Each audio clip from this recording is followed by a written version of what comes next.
श्रीगुरुभ्यो नमः।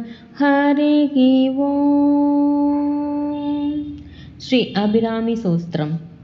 नमस्ते ललिते देवी श्रीमत्सिंहासनेश्वरी, भक्तानामिष्टते मातः अभिरामी नमोऽस्तुते, अभिरामी नमोऽस्तुते। चन्द्रोदयं कृतवती ताडङ्गेन महेश्वरी, आयुर्देहि जगन्मातः अभिरामी नमोऽस्तुते, अभिरामी नमोऽस्तुते।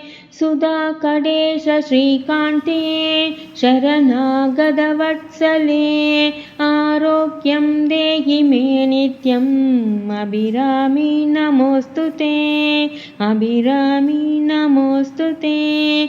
कल्याणी मङ्गलं देहि जगन्मङ्गलकारिणी, ऐश्वर्यं देहि मे नित्यम् अभिरामी नमोऽस्तुते, अभिरामी नमोऽस्तुते।